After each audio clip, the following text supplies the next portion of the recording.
그리는 것을 예술적으로 좋은 작품이라는 예술 이론의 근거를 마련해 준 게 모방론이라면, 과연 그렇게 그리는 것이 정말 맞아?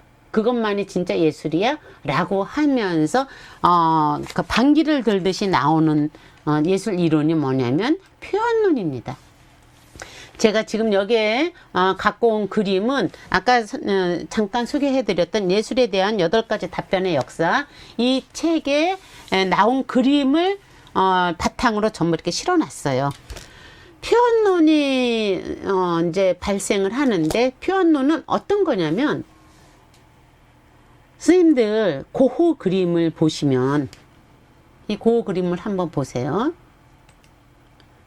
이 그림이 실질적으로 여기 옆에 있는 이 고호 그림을 보시면은 실질적으로 이 그림이 잘, 모방론적 입장에서 봤을 때 잘 그려진 그림일까요? 어떻게 하늘의 별이 이렇게 생겼고 밤하늘이 이렇게 생겼습니까? 우리 눈으로 봤을 때 절대 그렇지 않잖아요. 나무가 이런 식의 모습으로 생기지 않았잖아요, 실제로. 그러니까 모방론적 관점으로 봤을 때는 이 그림은 잘 그려진 그림이 아니라는 겁니다. 그런데 우리가 이 고위에 이 별이, 이게 저기 모마에 있는 그림이죠. 뉴욕 현대미술관에 있는 그림인데, 이 그림이 명작이라는 것에 대해서 이의를 제기하는 사람은 아마 거의 없을 겁니다. 그리고 무엇보다도 많은 사람들이 좋아하는 작가 중에 한 명으로 고호를 들고 있죠. 제 주변에서도 누구 좋아하세요? 그러면 고호가 좋다는 얘기들을 많이 해요. 그러면은 모방론적 입장에서 관점으로 봤을 때는 이것은 잘 그려진 그림이 아닌데 많은 사람들이 이 그림을 막 좋아해요. 그러니까 이 예술사 입장에서 볼 때, 이 그림이 예술로서 인정받을 수 있는 예술 이론이 만들어져야지 되는 거죠. 자연스럽게. 어떠한 그림들의 화풍이, 비슷한 사람들의 것들이 많이 이렇게 발생을 하면은 그것에 맞는 이론이 정립이 되는 거죠. 예술 이론이 정립이 되는 건데, 그러니까, 잠깐만요. 제가 볼 때, 이쪽으로 넘어가는 게 나을 것 같아요. 이렇게 고흐의 그림 이전에, 이건 이제 고흐는 후기 인상파에 속하는 사람이고, 고흐보다 더 선배죠. 외젠 들라크루라는 사람이 그려진 이 그림이 낭만주의를 대표하는 그림으로 나오는 그림인데, 일단 여기서는 이제 어떤 장르를 전체적으로 묶어서 예술 이론을 펼쳐지는 것을 좀 설명하는 건데요. 낭만주의라는 것이 외젠 들라크루와 같은 사람들에 의해서 만들어져요. 그런 많은 화가들에 의해서 똑같이 그리고 이상적으로 아름다운 것을 표현하는 것에 대해서 사람들이 질리기 시작을 하는 겁니다. 그 계기가 되는 것이 사실은 프랑스 대혁명이라고 해요.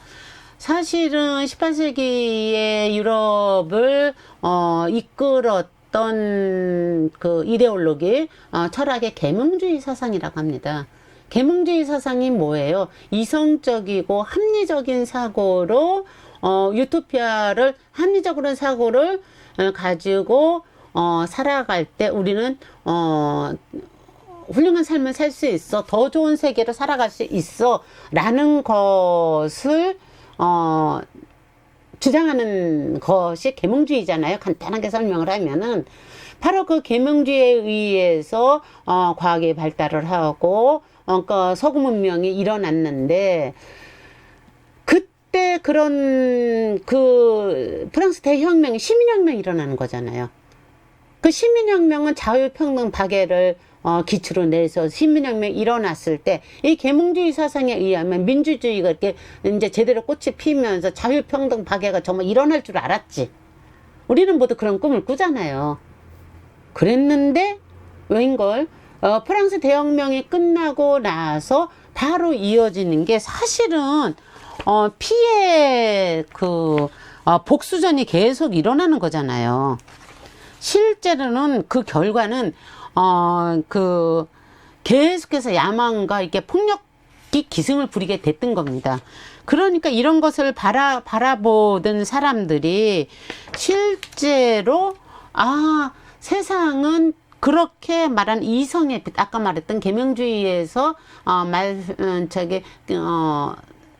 그 이야기했던 합리적이고 이성적인 사고만으로 세상이 굴러가지를 않는구나. 실제로 세상은 그것 말고도 표현한 우리 안에서 설명되어지지 않는 것들이 많이 있는 거야. 라고 생각하면서 우리 안을 들여다봤더니 꿈도 있고 무엇보다도 감정. 그러니까 요동치는 감정도 있고 그 다음에 또 뭐가 있으세요? 환상적인 어떤 이런 것들도 있고 이런 것들이 우리 안에 내재되어 있는 거야. 이런 것들을 표현해야지 되겠어 라고 하면서 표현을 하기 시작한 것이 실질적으로 낭만주의의 시작이 되는 거랍니다. 그래서 이 들라크루아의 이 그림을 보면은 이건 1830년대에 그려졌던 7월혁명을 보면서 그림을 그린 건데, 들라크루아라는 프랑스 화가가 요 사람이 외젠 들라크루아 본인을 모델로 해서 본인도 그 혁명에 가담을 한 거죠. 이거 레미제라블에 나오는 뭐 이런 것이 소년을 모델로 했다는 말도 있죠. 예. 이런 그림을 그리면서 낭만주의라는 그 화풍이 그러니까 생기기 시작합니다. 물론 이제 이건 지금 제가 그림으로만 얘기를 하는 거지만 낭만주의라는 것이 그 그림에만 있는 건 아니겠죠. 실질적으로 음악에서도 문학에서 특히 낭만주의는 문학에서 많이 발전을 하죠. 그러면서 그림 쪽에서는 실질적으로 그동안에는 어떤 역사, 종교를 바탕으로 해서 이상적인 것들만 표현을 하던 것에서 문학적인 것, 신화적인 것들이 표현되기 시작을 합니다. 그러다 보니까 그 이론적으로 실질적으로 그 저기에서 봤던 고전주의를 대표해주는 모방론적인 것으로는 이 예술 이론이 성립이 안 되잖아요. 그러니까 그것을 무력화시키고 반대로 나오게 된 것이 바로 표현론이라는 겁니다. 그러니까 예술이라는 것은 실제로는 내 안에 들어있는 감정, 인간의 작가, 우리들 사람 마음속에 있는 감정을 표현하는 것이다. 표현하는 것도 예술이 될 수 있는 것이다. 이것에 적극적으로 지지를 하면서 이론을 내세운 사람이 바로 톨스토이고요. 그 유명한 대문호 있죠. 러시아 대문호 톨스토이도 이제 그것에 대해서 적극적인 지지를 하면서 표현론에 대한 것을 이론을 내기도 합니다. 그러면서 이야기가 되는 것이, 그러니까 모방론을 무너뜨리고 그러니까 무력화 시켜놓는 거죠. 그렇다고 모방론이 사라지는 건 아니죠. 모방론은 모방론대로 다시 자기의 어떤 영역 속에서 펼쳐지고 있습니다. 표현론의 예술 이론을 만들어 주면서 실질적으로 이 표현론이 낭만주의에서부터 시작을 해서 우리가 익숙한 인상파에서도 많이 표현이 되죠. 그 다음에 우리가 신화 공부 많이 했었는데, 신화 공부를 좀 했었는데, 신화에서 나오는 그 신화 그림들, 상징주의 그림 작가들, 이런 사람들의 작품들이 되게 이제 표현론적인 것으로 가죠. 그 다음에 무엇보다도 감정을 분출하는 것은 무의식의 감정을 이렇게 분출하면서 나온 초현실주의 같은 경우가 표현론과 연결이 돼서 발전한다라고 보시면 될 것 같습니다. 자, 그 다음에 제가 이제 간단하게 이제 표현론하고 모방론을 선생님들이 이렇게 봤는데, 선생님들 안에서 한번 생각을 해보세요. 진짜 저 사람은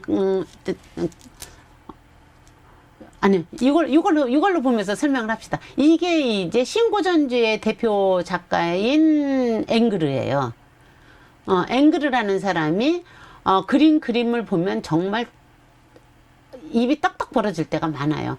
어쩌면 저렇게 저 레이스까지도, 머리카락 하늘까지도 저렇게 그려낼 수가 있지? 정말 놀라울 정도로 진짜 사실보다 훨씬 더 사실적으로. 그런데 거기에 이상주의를 집어넣는 거죠. 그러니까 요즘으로 말하면은 뽀샵을 하는 거죠. 얼굴 크기도 약간 선형을 하듯이 주려 팔등신 미인을 만들어 놓고, 이 그림을 잘 그리는 아주 대표적인 사람 중에 하나가 그 앵그르라는 사람이 있는데,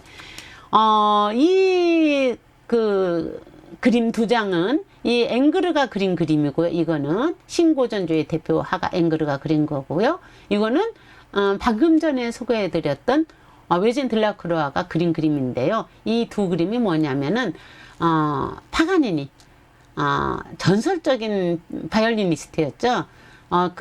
워낙 너무 기교가 뛰어나서 악마의 바이올리니스트라는 별명을 가질 정도로 아주 전설적인 그 바이올리니스트를 그림으로 표현한 건데, 선생님들이 이렇게 그림 보면서 생각해 보세요. 그래도 그렇지. 나는 이렇게 점잖은 그림이 좋아. 나는 그래도 이게 감정이 이렇게 표현된 이런 그림이 좋아. 선택을 해보는 겁니다. 그래서 나의 취향을 내 스스로 이런 그림을 통해서 찾아가는 거죠.